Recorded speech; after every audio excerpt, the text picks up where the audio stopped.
की है और केवल उसी की भक्ति करो। गीता ज्ञानदाता अपने से अन्य उस पुरुषोत्तम परम अक्षर ब्रह्म की भक्ति करने के लिए कहता है, जिससे आपकी जन्म और मरण छूटेगा।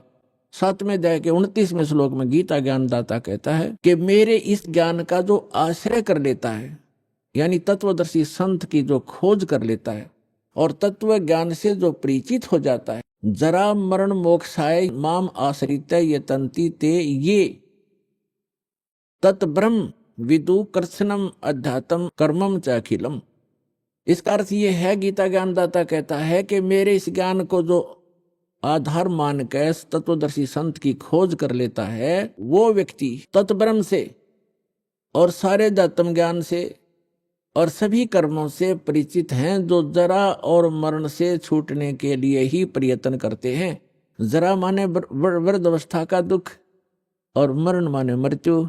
इस बुढ़ापे के दुख और मृत्यु के दुख से जो छूटने के प्रयत्न कर रहे होते हैं, वे उस तत्ब्रह्म से परिचित हो चुके हैं और मेरे इस ज्ञान का आश्रय कर लिया है। उन्होंने तत्वदर्शी संत की खोज कर लिया।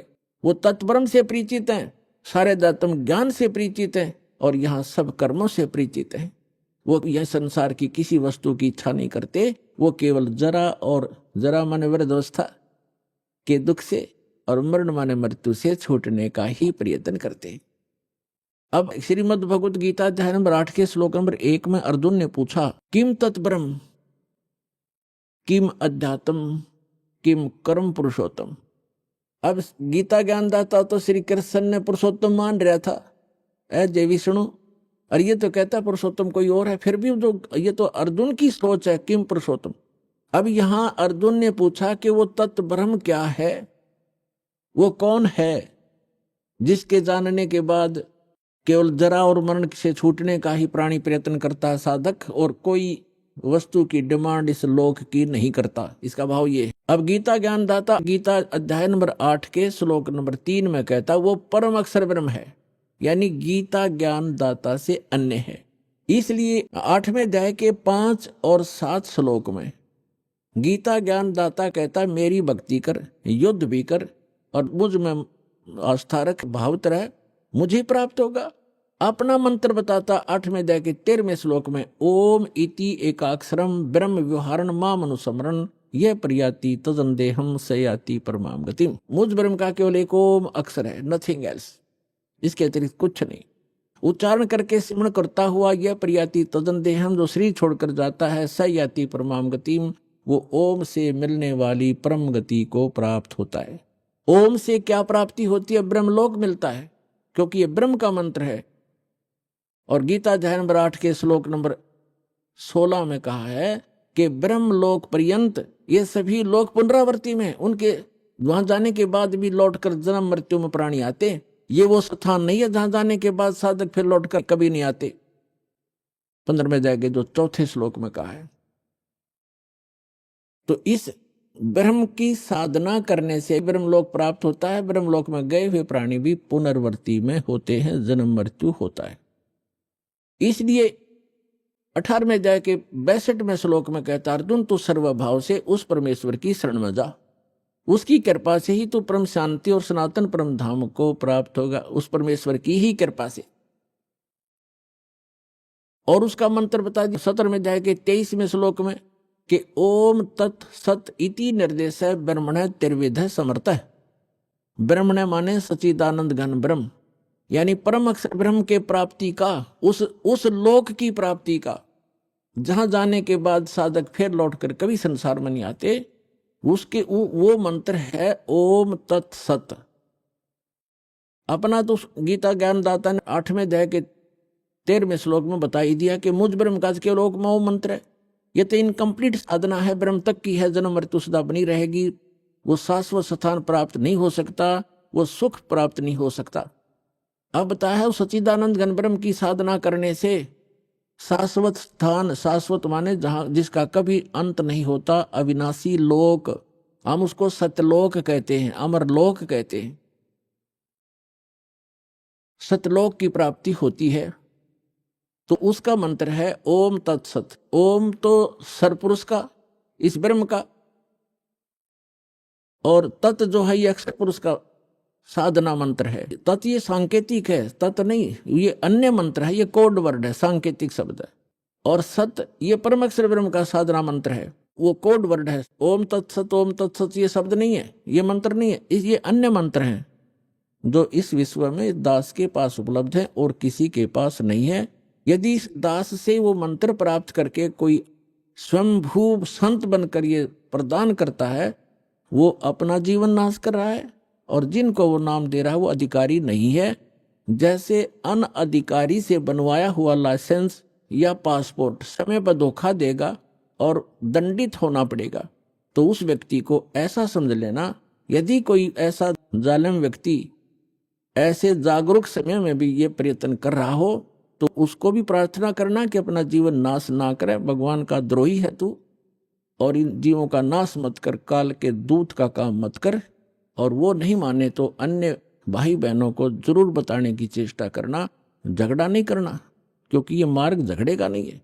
हमारा फर्ज है बताने का, समझाने का, और ना मानने कुएं में पड़े तो परमात्मा फिर कहते हैं कि जानबूझ साची तजय करे झूठ तने, ताकि संगत है प्रभु सोपन में बिना दे। अभी आपने सुने संत रामपाल जी महाराज के मंगल प्रवचन। आइए अब सुनते हैं संत रामपाल जी महाराज से नाम दीक्षा लेकर सत भक्ति करके अद्भुत लाभ प्राप्त करने वाले अनुयायी के विचार। अध्यात्म का सही मार्ग और सही मार्गदर्शक न मिल पाने के कारण ही लोगों को अपने कष्ट और समस्याओं को भुगतना पड़ता है। अमरोहा उत्तर प्रदेश की रहने वाली पिंकी जी भी उन्हीं लोगों में से एक हैं। इनके पिताजी नशे की लत से ग्रस्त थे। माताजी और नानी जी को भी कई बीमारियों ने घेरा हुआ था। दुख तो मानो इनकी जिंदगी में अनचाहे मेहमान बनकर हर दिन दस्तक दे रहे थे। लेकिन कहते हैं ना, मनुष्य को जब सही मार्गदर्शक मिल जाए तो जीवन को एक नई दिशा प्रदान होती है। ऐसा ही कुछ इनके साथ भी हुआ जब इनके पिताजी को मिली अध्यात्म मार्ग के सच्चे मार्गदर्शक तत्वदर्शी संत रामपाल जी महाराज जी की शरण, जो वर्तमान समय में सभी के विघ्नों का निवारण कर रहे हैं। आप भी आश्चर्यचकित हो जाएंगे कि विघ्नहर्ता संत रामपाल जी महाराज जी की शरण ग्रहण करने के बाद पिंकी जी ने अपने जीवन में कई चमत्कारिक परिवर्तन महसूस किए और सर्व दुखों का निवारण अपने आंखों होता देखा है। संत जी द्वारा दी गई सतभक्ति के फलस्वरूप ही आज ये सुखी जीवन व्यतीत कर रही हैं। अब आप स्वयं ही सुनिए पिंकी जी के जीवन परिवर्तन की सच्चाई, उनकी आप बताइए। संत रामपाल जी महाराज से नाम दीक्षा आपने कब ली? 10 जनवरी 2014 को। संत रामपाल जी महाराज से नाम दीक्षा लेने से पहले आप क्या भक्ति साधना करते थे? मैं संत रामपाल जी महाराज से नाम दीक्षा लेने से पहले शंकर भगवान जी की भक्ति करती थी, और बचपन से ही करती थी, जैसे उनके व्रत रखना। लेकिन परमात्मा की जो बंदी छोड़ सतगुरु रामपाल जी महाराज है, उनकी दया इतनी हुई कि मैं किसी और अन्य देवी देवताओं को नहीं मानती थी, सिवाय शंकर भगवान जी की। मैं उनके ही व्रत रखती थी और किसी गुरु के चक्कर में नहीं पड़ी थी। मुझे मोक्ष के बारे में या किसी गुरु के बारे में कोई जानकारी नहीं थी। शंकर भगवान जी की भक्ति करते करते आपको क्या क्या लाभ हुए?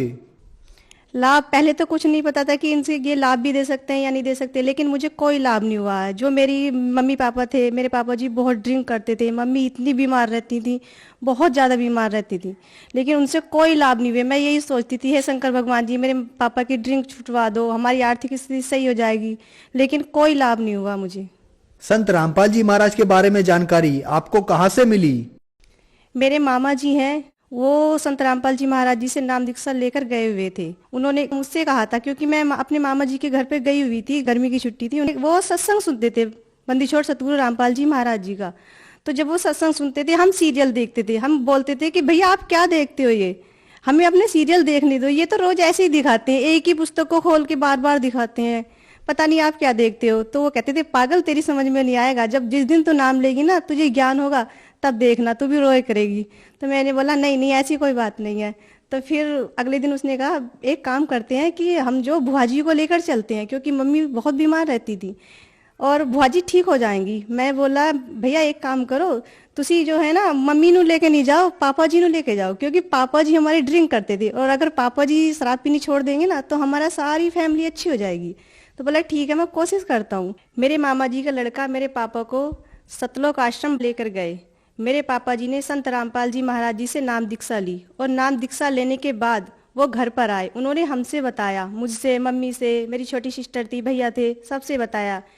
तो जब मुझसे कहा, पापा आके तारीफ कर रहे थे सतलोक आश्रम बरवाला की कि वहाँ पे फ्री खाना मिलता है, वहाँ का रहन सहन ऐसा है, सभी भगत इतने प्यार से बात करते हैं, और मतलब देसी घी के बता रहे थे कि सब सामान ऐसे बनता है। तो मैंने कहा पापा से कि पापा जी आप तो बस ऐसे ही करते हो, कोई पागल नहीं है कि इतना आपको इतना सब कुछ देगा।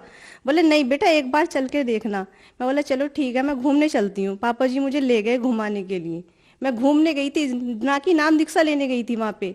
लेकिन जब मैंने वहाँ पर जाकर देखा, जो रामपाल जी महाराज जी हैं उनकी ऐसी दया हुई कि मैंने भी फिर नाम दीक्षा ले ली। संत रामपाल जी महाराज से नाम दीक्षा लेने के बाद अनेक से भक्तों को लाभ होते हैं, तो क्या आपको भी कोई लाभ हुए? जी हाँ, संत रामपाल जी महाराज जी से नाम दीक्षा लेने के बाद मुझे सबसे पहला लाभ, जो मानव जीवन का मूल कार्य होता है, यानी कि जिसे मोक्ष कहते हैं, 84 लाख योनियों से जो पीछा छूटता है, मुझे मोक्ष मिलने की सही विधि, सही भक्ति विधि मुझे प्राप्त हुई। और जैसे शारीरिक लाभ होते हैं, मेरे पित्त की जो थैली होती है, गुर्दे में पथरी होना तो आम बात होती है, लेकिन मेरी पित्त की थैली में पथरी थी और 6 9 mm की इतनी पथरी थी, और मेरे इतना दर्द होता था, इतना दर्द होता है कि डॉक्टर कैप्सूल भी देते थे और मेरे इंजेक्शन भी लगाते थे, तब जाकर मुझे थोड़ी शांति मिलती थी। लेकिन मुझे कोई लाभ नहीं हो रहा था। सबने ये बोल दिया था कि ऑपरेशन होगा इसका, तभी इसके पित्त की थैली पथरी की निकलेंगी। लेकिन मैंने संत रामपाल जी महाराज जी से सिर्फ प्रार्थना की थी कि गुरुजी मेरे ऐसे ऐसे पथरी हैं।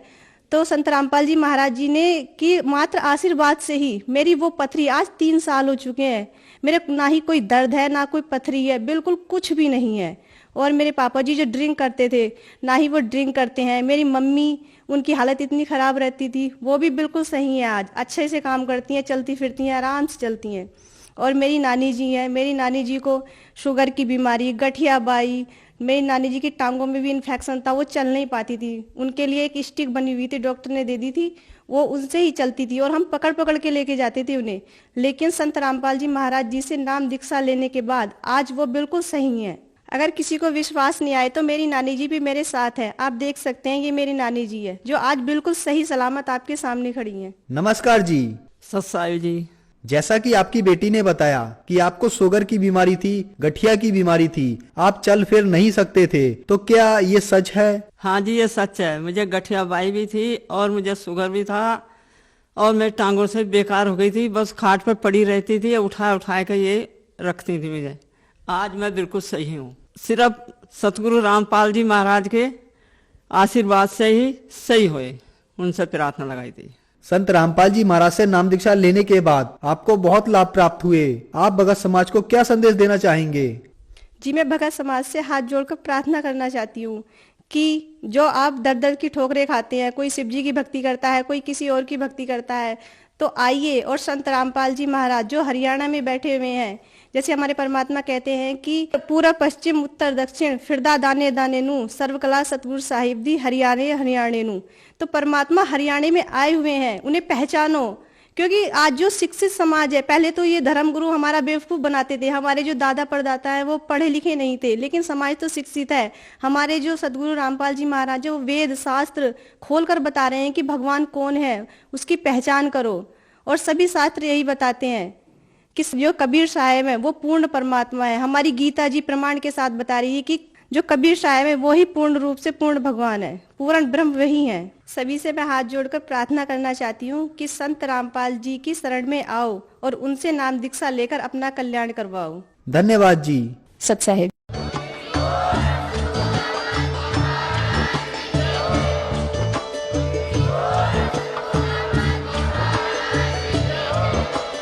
आप सुन रहे थे जगत गुरु तत्वदर्शी संत रामपाल जी महाराज जी के मंगल प्रवचन। अधिक जानकारी के लिए विजिट कीजिए हमारी वेबसाइट www.jagatgururampalji.org। संत रामपाल जी महाराज जी के शुभ आशीर्वाद से पूरे विश्व भर में 500 से भी ज्यादा नाम दीक्षा केंद्र हैं, जिन पर संत रामपाल जी महाराज जी द्वारा ऑनलाइन निशुल्क नाम दीक्षा दी जा रही है। अपने नजदीकी नाम दीक्षा केंद्र का पता करने के लिए संपर्क करें 8222880541।